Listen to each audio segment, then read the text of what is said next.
You said the president welcomes President Clinton's remarks. He doesn't agree with them, though, does he? What I said, first of all, I haven't seen the full context of President Clinton's Well, he raised a remarks. couple of points. One, that it's possible the president is afraid of polling data suggesting state of Syria, and he's being overly cautious because of that. That was one point he raised.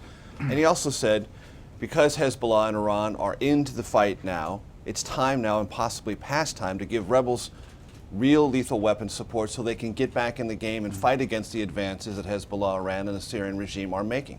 Those are 2 points. I just want to see, though obviously you welcome them, you don't necessarily agree with them, though, do you? Well, look, we're assessing options all the time, including, as we've discussed, providing weapons to the opposition.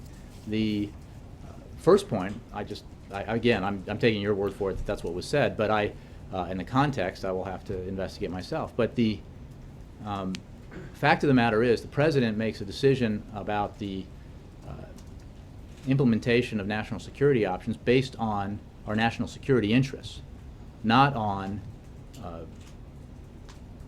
what might satisfy critics at any given moment about a policy.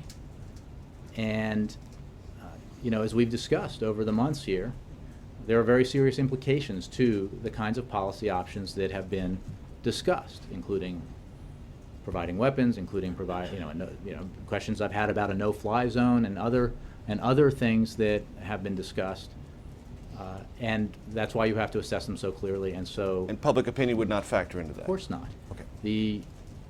What does factor in is what's in the national security interest of the United States, and what has the best chance of working, not satisfying an urge to do something today, but beyond today and next week and the following week, what actually has the potential to help us bring us closer to the achievement of the goal. It's quite obvious the president has doubts that those things that are now being called for would, in fact, meet that standard. The president is, don't get me wrong, the president, as I've said clearly now over the past half hour, is very closely evaluating options available to him. And we're fully aware about the worsening situation in Syria and are assessing options in light of that.